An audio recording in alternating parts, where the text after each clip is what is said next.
He's 10 years old and in 5th grade. His family background is as follows. He comes from a low-income situation with a single mom.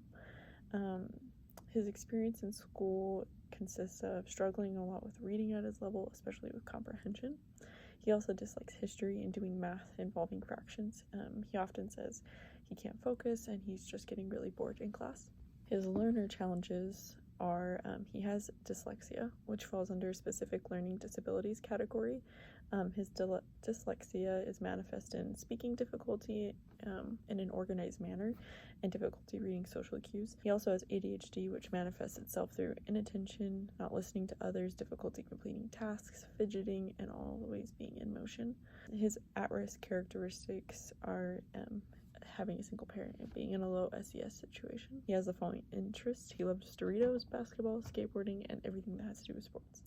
So as an educator of students with disabilities, we have moral and legal responsibilities. Being from BYU, we have a gospel perspective of moral responsibilities that we see each child is special in God's eyes. Every individual has worth. There's also legal responsibilities. The first one we talked about was each student's entitled to FAPE, or free appropriate public education, meaning they have the opportunity to receive public education no matter where they are. The second one was each student's entitled to LRE, which is least restrictive environment in schools. This means that everyone will start off in general education, and then the students' needs and goals will be assessed progressively, and then the school will add more support and change until the best environment is found for that child. The third is each student's entitled to an IEP, which is an individualized education plan, and this means teachers at the school will assess the student's abilities and make a plan for improvement that's personalized for that student. Fourth is that every student should be entitled to non-discriminatory testing, which means you provide testing that they can accomplish within their abilities. The fifth is students' families have the right to due process, which means that the parents have rights and need to work with the teacher and principals in the school district to help their students. The sixth, the last one, is that students also have the right to parent involvement, which means their parents can be involved in helping to write their IEP and helping with their education and changing things. Because Colton has both dyslexia and ADHD, he actually falls under 2 of the 13 special education categories.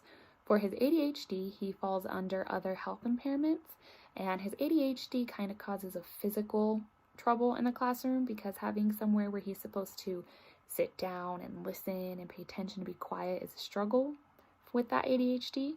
And his dyslexia is considered a specific learning disability, and the subcategory of that is general because dyslexia is more of a psychological thing than a physical aspect. His brain can't read the words properly more than his eyes can't see, so it's a general subsection of that learning disability.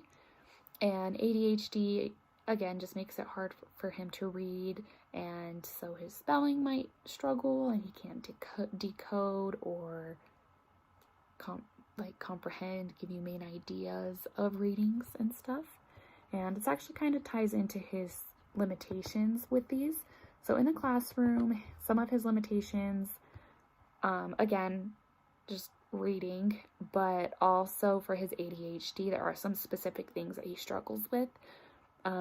Colton tends to lose his homework and not finish assignments and to talk out of turn. It's really hard for him to stay on task and stay quiet, but he does have some really awesome strengths too. Colton is amazing at science and at his multiplication times tables and math, and he also loves sports. He's very athletic, and especially with basketball, he excels at that. To a classroom-based assessment given on March 20th, 2020, Colton can identify one main idea from a text when prompted. He needs to determine 2 or more main ideas of the text and explain how they're supported by key details according to the 5th grade UEN Reading Informational Text Standard 2. According to the same assessment, Colton determines the meaning out of 3 of 9 phrases and words from the text. He struggles to retrieve meaning from metaphors and similes from this text. For 5th grade reading, Colton needs to determine the meaning of words and phrases as they are used in the text, including figurative language such as metaphors and similes. And that comes from the 5th grade UEN Reading Literature Standard 4. Colton needs specialized instruction in order to assess and progress in general. Our goal for our intervention plan is that Colton will be able to identify 2 main ideas from text and determine the meaning of 7 out of 9 phrases from metaphors and similes by the end of the school year, which is a core standard for 5th grade. And our plan is to give him more time on assignments and encourage parental support and use graphic organizers for him to be able to lay out his information and refer back to it easily, and for him to work in small groups with other students who struggle in reading, where we can focus on reading strategies that aren't taught in mainstream classrooms. And we want to collect data kind of informally.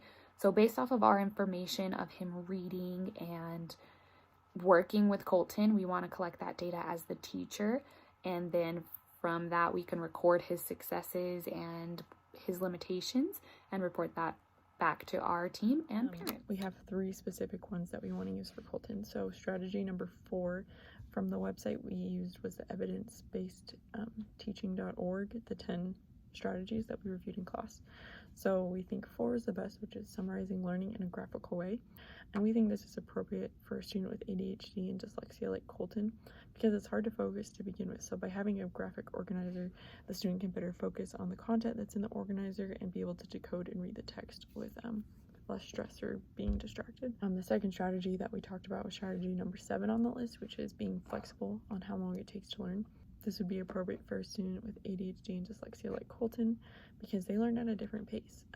Sometimes it takes longer for them to grasp a concept or read text, and by giving them more time to complete assignments, you let them feel successful and accomplished by finishing that task, and that can help build confidence within the student and be able to help you in the future. And the last strategy we talked about was strategy number 9, which was teach strategies, not just content. And this is really important for kids with ADHD and dyslexia like Colton, because they learn differently.